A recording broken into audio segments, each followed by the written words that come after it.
Role क्या है। भारतीय सेना का प्राइमरी रोल उन्होंने बताया आपको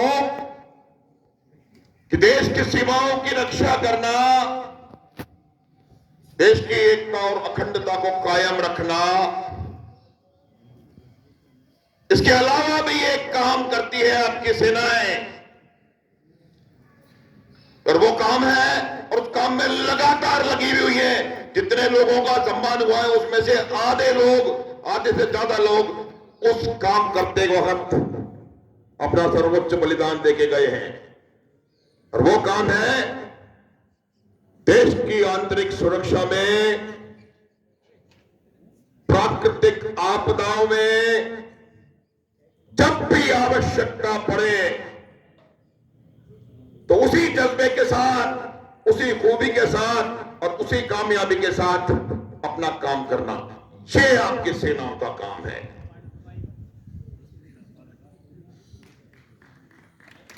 गुड। मैंने कहा था मैं मौके दूंगा आपको ताली बजाने के लिए। अब मैं आपको एक ऐसे युद्ध के बारे में बताऊंगा, ऐसी परिस्थिति के बारे में बताऊंगा, ऐसे तांडव जो किया था कुछ लोगों ने उसके बारे में बताऊंगा। बात है सन 1971 की। आप उससे थोड़ा पहले और चलें। अगर किसी को कोई शक पड़ जाता है तो मेरे से बाद में कोई सवाल पूछ सकता है, अगर वो चाहे तो। थोड़ा इतिहास में और पहले चले। 1947 में भारत का विभाजन हुआ, और जो हिस्सा भारतवर्ष का पाकिस्तान कहलाया वो दो टुकड़ों में था, एक पूर्वी पाकिस्तान और दूसरा पश्चिमी पाकिस्तान। उनमें कोई समानता नहीं थी। बंगाली भाषा वहां पर, पंजाबी उर्दू भाषा यहां पर। बात जो समझने की है वो ये थी कि बंगाल जो था, पूर्वी पाकिस्तान, वहां 60% जनसंख्या रहती थी। पाकिस्तान का 70% व्यापार बंगाल से होता था, और जितना उनका जीडीपी है उसका 75% बंगाल में था। चूंकि शासन पश्चिम पाकिस्तान वाले करते थे तो उनको उसके बदले में कुल मात्र 30% एक्सपेंडिचर ईस्ट पाकिस्तान के ऊपर होता था। यह अन्याय उन्होंने सहन किया 20 वर्षों तक। अभी क्यों अन्याय सहन किया? क्योंकि वो पाकिस्तान नाम का देश, वहां पर 20 साल तक कोई चुनाव नहीं हुए। एक के बाद एक, कोई जर्नैल, कोई वर्नैल, कोई आकर के उन्होंने पूरे पाकिस्तान के ऊपर आतंक का साला साया फैला के रखा। जब जनरल याह्या खान ने अय्यूब खान से पाकिस्तान की बागडोर संभाली तो उन्होंने कहा कि मैं इस बार इलेक्शन करवाता हूं। इलेक्शन करवाए गए पहली बार, और बहुमत में आई एक बंगाली पार्टी, जिसके लीडर का नाम था, क्या नाम था, कौन बता सकता है बच्चों? शेख मुजीबुर रहमान। शेख मुजीबुर रहमान की पार्टी आई, उनको प्रधानमंत्री बनना था। ये पाकिस्तान वालों के समझ में नहीं आया, उनको पचा नहीं। तो उन्होंने वहां जाकर के इसको दबाने का प्रयास किया दमन के द्वारा। उनका एक बहुत जबरदस्त खतरनाक किस्म का जनरल था, उसका नाम था जनरल टिक्का खान। जनरल टिक्का खान कहीं बलूचिस्तान में कुछ कर रहा था, उसको पूर्वी पाकिस्तान भेजा गया, और जिस प्रकार का दमन उस टिक्का खान ने वहां किया, वो टिक्का खान कुछ समय बाद क्या कहलाना शुरू हो गया? उसको कहते थे बंगाल का क्या कहते थे? कौन? Killer of Bengal.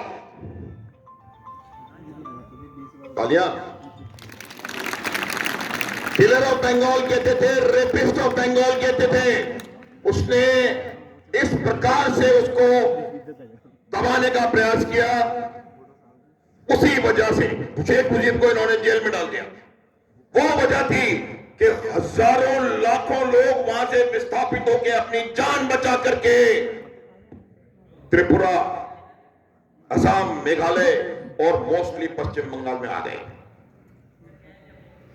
भारतवर्ष के ऊपर भी आफ्टर ऑल अगर इतने लाखों करोड़ लोग आपके पास आ जाएंगे तो आपका किस प्रकार का असर होगा आपके ऊपर। तो भारत की इकोनॉमी पे, लॉ एंड ऑर्डर पे, हर चीज पे इसका विपरीत असर होना शुरू हो गया। तत्कालीन प्रधानमंत्री ने कहा कि हालात सुधरने के बाद आपको वापस जाना पड़ेगा हर एक को। लेकिन हालात कहां सुधरने वाले थे। पाकिस्तानियों ने, जो लोग यहां आ गए थे, उनके ऊपर हमले करने शुरू कर दिए। तो मार्च कब 71 मार्च में इंदिरा गांधी प्रधानमंत्री थी। उन्होंने सैम मैनेक्शॉ, जो कि chief of the army staff थे, उनको बुलाया और उनको कहा कि आप हमला करो। तब मैनेक्शॉ ने कहा कि मैं हमला करने के लिए तैयार नहीं हूं। कितने लोगों को यह बात याद थी? एक, very good, I am glad. क्योंकि अगर आप ऐसे हमला करेंगे कि आपको मैं एक रामायण का भी किस्सा सुनाता हूं, मेरे पास टाइम है थोड़ा सा बोलने के लिए। हाँ, रामायण का एक किस्सा बताता हूं कि जब भगवान श्री राम सीता माता की खोज में जा रहे थे तो अपने समंदर को लांघने का काम उन्होंने माल्यवान पर्वत पर 4 महीने वेट करा, इंतजार किया। और 4 महीने इंतजार उन्होंने इसलिए किया कि उस समय मौसम जो था समंदर लांघने के लिए अनुकूल नहीं था। तो ये बात हमको समझनी चाहिए, खास करके समर में या लड़ाई में, युद्ध में हर काम सही समय पर होना चाहिए। अभी आप यूक्रेन की लड़ाई देख लें, बर्फ गिरनी शुरू हो गई है, लड़ाई कहां पहुंचे। तो उन्होंने भी यही बोला कि भाई मैं सही समय आने पर आपको, हमारी सेना हमला करेगी। लेकिन यह बात आप ध्यान रख लें कि उसी सेना ने बंगाल में मुक्ति वाहिनी नामक एक लोकल जो ग्रुप निकल के उभर के बाद आया था, उसको ट्रेनिंग दी। उसके साथ इनकॉग्निटो उसके साथ काम किया, बेस तैयार किया।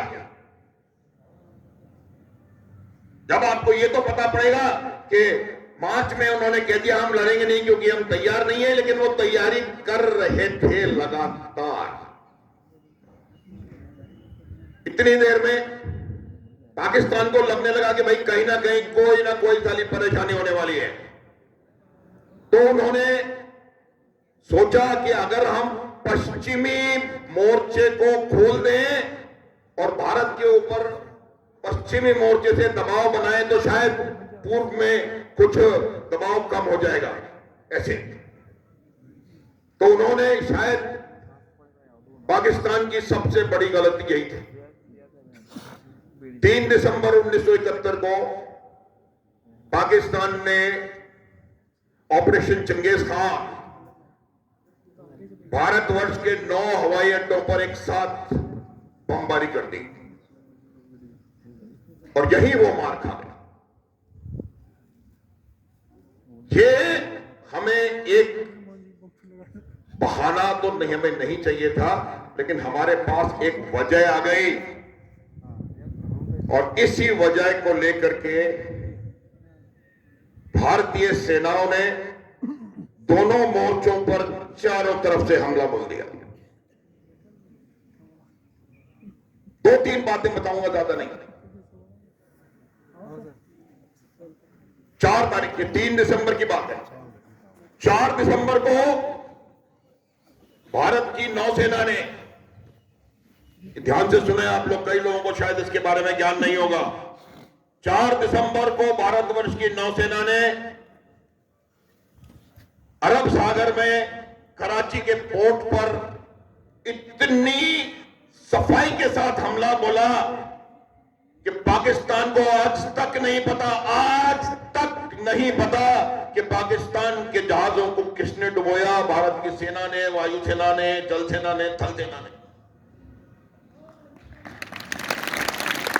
4 दिसंबर की रात को 3 पोत, एक युद्ध पोत, एक माइन स्वीपर और एक कॉमर्शियल पोर्ट, इनको डुबो दिया गया। जो कराची के बंदरगाह के ऊपर जो शोर बेस्ड चीजें थी, सिस्टम्स थे, उनमें से 2/3 सिस्टम्स को नेस्त नाबूद कर दिया। इसका असर यह हुआ कि जब लड़ाई शुरू हो गई तो दोनों पाकिस्तान 2000 किलोमीटर दूर हैं। अगर आपको दूसरे पाकिस्तान में अपनी रसद पहुंचानी है तो समुद्री मार्ग एकमात्र मार्ग था। और एक दिन, कितने दिन में? एक दिन में भारत की नौसेना ने पाकिस्तानी बेड़े का आधा बेड़ा और उसके बंदरगाह का 2/3 हिस्सा बर्बाद कर दिया। असर यह हुआ कि वो पाकिस्तान अब किसी भी प्रकार से पूर्वी पाकिस्तान में मदद करने की परिस्थिति में नहीं रह गया। इसका लाभ उठाया।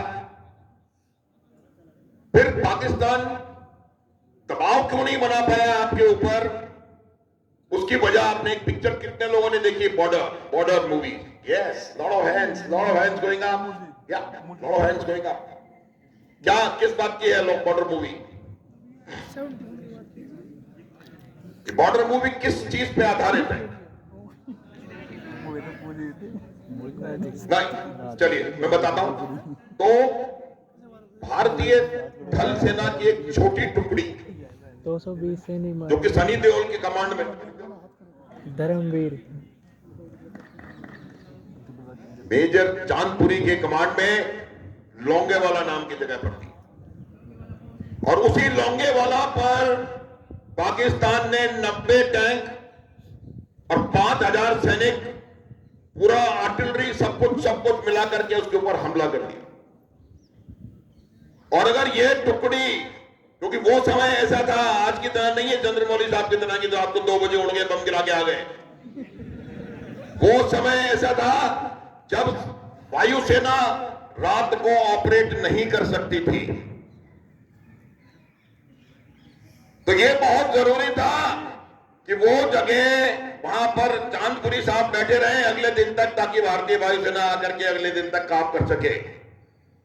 और 120 लोगों की इस टुकड़ी ने 90 टैंक, 5000 दुश्मन, पूरी आर्टिलरी, सब कुछ ABCD, उसको 1.5 दिन तक रोक के रखा। और वो तब जबकि उनको हुक्म मिल चुका था, ये बात सुन लो, हुक्म मिल चुका था उनको कि आप ये पोस्ट खाली कर दें, इस पोस्ट में आप रह नहीं सकते। तभी सनी देओल ने एक डायलॉग मारा था वहां पर कि जिसको मैं यही हूं, जो जाना चाहता है वो चला जाए। और एक भी नहीं गया। फिर उसके बाद 3 तरफ से थल सेना ने ईस्ट पाकिस्तान के ऊपर घेरा कसना शुरू किया। 2 रिमार्केबल चीजें वहां पर हुई जिनको मैं बताऊंगा आपको। पहली रिमार्केबल चीज ये थी कि आप शायद इस बात को जानते नहीं है कि ढाका पर कब्जा करने का प्लान नहीं था इंडियन आर्मी का। ये पीछे वाले सुन रहे हैं, वॉलंटियर फोर्स, ढाका पर कब्जा करने का प्लान भी नहीं था। ऐसे समय में एक जनरल हुए जो आपके गुलाबी शहर के थे, जनरल सगत सिंह। उन्होंने तमाम इंस्ट्रक्शंस के खिलाफ जाके मेघना नदी जो कि ब्रह्मपुत्र है वहां जाके मेघना हो जाती है, उसके ऊपर से हवाई जहाज के जरिए सेना को पहुंचाया और पूरा सरप्राइज हासिल किया। जब उनको हमारी उम्मीद नहीं थी पहुंचने की, तब वहां पर आपकी सेना पहुंची और हमने पाकिस्तान को ढाका में चारों तरफ से घेर लिया और बाकी सब इतिहास, एवरीथिंग एल्स इज हिस्ट्री। और पाकिस्तान के कफन में आखिरी कील का काम चंद्रमौली साहब ने किया। भारत माता की जय। अब वो आखिरी कील क्या थी कि जब वहां पर इतना उनको तबाह बर्बाद कर दिया, 50 मैं बात आपको बनाना शुरू करूंगा, कल तक बता सकता हूं लगातार। तो उनके गवर्नर हाउस में ढाका में एक बहुत हाई लेवल की मीटिंग हो रही थी। उसमें तमाम फौजी लीडरान, उनके ब्यूरोक्रेटिक लीडरान, पॉलिटिकल लीडरान वहां उसमें मिले हुए, वहां पर आए हुए थे। उस समय इंडियन एयरफोर्स के 2 जहाजों ने प्रिसिशन रॉकेट्स के साथ उस गवर्नर के घर पे हमला किया। गवर्नर के घर की खिड़की को भेजती हुई रॉकेट्स जहां मीटिंग हो रही थी वहां जाके गिरी। और वो जो था, क्योंकि तमाम निर्णय लेने वाले लोग वहां मौजूद थे, वो उनकी कफन में आखिरी कील साबित हुआ। और उसी समय उन्होंने निर्णय ले लिया कि हम 93,000 हैं, ये 3,000 हैं, लेकिन हम सरेंडर कर देते हैं। और परिणाम हुआ दुनिया का सबसे बड़ा सरेंडर, दुनिया की मिलिट्री हिस्ट्री का सबसे बड़ा सरेंडर। 93,000 लोग। भारत माता की और मेरे पास कहानियां हैं रोंगटे खड़े कर देने वाली। मैं आपको समय होगा तो बताऊंगा कभी। अभी बताऊं, एक बताता हूं मैं अभी, एक ये कहानियां में इसके मेरे नजदीक, मेरे दिल के ज्यादा नजदीक इसलिए है कि मेरी खुद की यूनिट वहां पर थी और कर्नल ए कृष्णा स्वामी एक कंपनी के कमांडर थे। उस कंपनी को टास्क दिया गया था, ये कहानी युद्ध से हटके है। ये कहानी मानवीय मूल्यों को दिखाती है, वो मूल्य जो आप लोगों को बच्चों सीखने हैं, वो मूल्य जो आपको आगे लेकर के जाएंगे, आपके देश को आगे लेकर के जाएंगे। अब क्या हुआ कि वहां पर एक कंपनी ने पैराशूट कर वो हो रहा था लैंडिंग 2 पैरा की, तो जो ब्रिज था उसको चारों तरफ से घेरना था, हमारी कंपनी का काम था वो। तो कर्नल कृष्णा, तो उस समय मेजर थे, मेजर कृष्णा स्वामी के नेतृत्व में जाके उसको ब्रिज को सिक्योर कर लिया और कई सारे पाकिस्तानी सैनिक या तो मारे गए या हताहत हुए। फिर उन्होंने लड़ाई के बीच में, लड़ाई हो रही है, कृष्णा स्वामी ने उनको बुलाया, कंपनी कमांडर को, उनको बोला कि तुम्हारे जो लाशें हैं इनको ले जाओ, कि हम आपको मौका देते हैं। और उन घटिया सैनिकों ने अपने साथियों की लाश देने से इनकार कर दिया। तब उस कृष्णा स्वामी ने उनको कहा कि अगर ये मेरे सैनिक होते और मेरे पास कुछ भी नहीं होता तो मैं अपने नाखूनों से खोद के कब्र बनाता और इनको फ्यूनरल देता, लेकिन अपने साथी की लाश कर। अब है टाइम बोलने का। भारत माता की, भारत माता की, भारत माता की। यस, तो ये बात उस व्यक्ति को वीर चक्र मिला और वो आज भी 90 साल के आसपास उम्र है और बिल्कुल फिट, अपनी कहानी खुद सुनाते हैं लोगों को। फिर 16 तारीख को वो सरेंडर हुआ जनरल नियाजी 93,000 सैनिकों के साथ। तो उस समय पाकिस्तान की जो सेना, ये सरेंडर सारा ढाका में नहीं हुआ था, कुछ कहीं हर यूनिट में जहां भी कांटेक्ट में थे वहां सरेंडर हो रहा था। और कम से कम 50 जगह पर लोगों ने ये कहा कि अगर हमारी सेना में एक भी अफसर आप लोगों के जैसा होता, या एक भी लीडर, एक भी जेसीओ आप लोगों के जैसा होता, तो ये कभी हम जिंदगी भर ये युद्ध नहीं हारते। ये लीडरशिप का एक बहुत बड़ा लेसन है और आपको घमंड होना चाहिए अपने सेना के ऊपर, अपने सेना के नायकों के ऊपर, कि किस प्रकार से जान की परवाह ना करते हुए, मानवीय मूल्यों को सर्वोपरि रखते हुए, देश की रिक्वायरमेंट को सबसे ऊपर रखते हुए उन्होंने एक लाइटनिंग कैंपेन के द्वारा 13 दिन में एक नया राष्ट्र बना के खड़ा कर दिया। ये इतिहास है, ये न कभी हुआ है, न कभी होगा। आप देख लें, रूस जैसी महाशक्ति 10 महीने से लगी हुई है यूक्रेन में, 4 फुट नहीं चल पाई वहां से। ये सिर्फ और सिर्फ भारत की सेना कर सकती है और कोई नहीं कर सकता। भारत माता की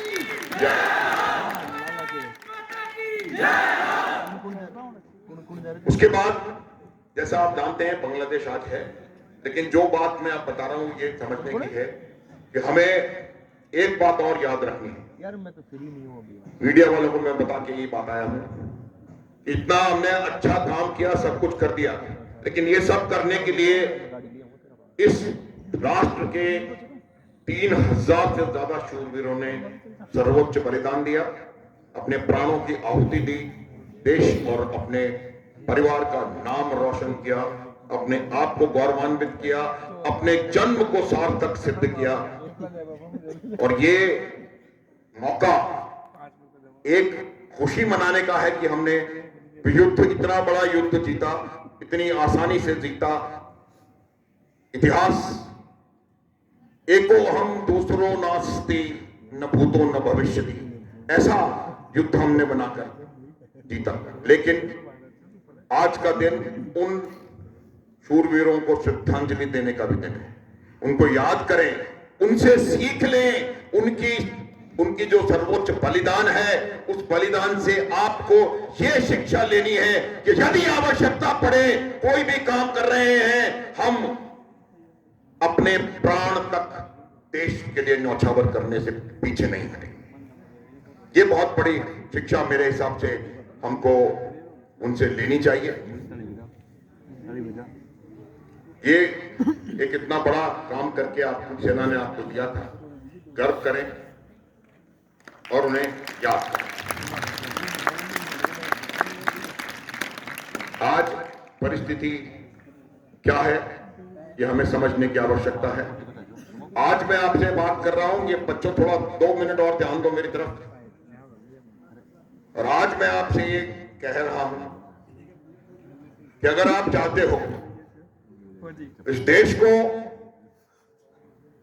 वैसे तो पहुंचेगा, अगर आप नहीं भी चाहोगे तब भी ये देश पहुंचेगा, लेकिन अगर आप चाहते हो इस देश को विश्व का गुरु बनाने के लिए, जो कि इस देश की सही जगह है, जो कि इस राष्ट्र का सही स्थान है, अगर आपको इस राष्ट्र को दोबारा विश्व गुरु बनाना है, जिस राह पर ये बहुत तेजी से अग्रसर है, तो अपना कोई भी काम कर रहे हो, पहली बात जो मैंने कही थी उसको मैं दोहराऊंगा, कोई भी काम कहीं भी कर रहे हो, सिर्फ एक बात याद रखना, राष्ट्र से ऊपर कुछ नहीं है, राष्ट्र सर्वोपरि है। एक अंग्रेजी में लाइन बता के चाहूंगा मैं आपको, नेशन फर्स्ट, कैरेक्टर मस्ट। देश को ऊपर रखो और एक सैनिक के लिए इससे बड़ा कोई धर्म नहीं होता। ये गीता में भगवान श्री कृष्ण ने अर्जुन से कहा था कि एक सोल्जर के लिए, एक सैनिक के लिए, there is no greater good for a soldier than a battle enjoyed by duty. तो ये याद रखना कि सोल्जर का उस समय भी श्री कृष्ण का कहने का अर्थ ये नहीं था कि सोल्जर सिर्फ वही है जो लड़ाई लड़ रहा है। उस समय भी उन्होंने अर्जुन को यही कहा था कि there is no greater good for a warrior than a battle enjoyed by duty. उसमें उनका यही कहना था कि हर व्यक्ति अपनी अपनी कैपेसिटी में एक वॉरियर है।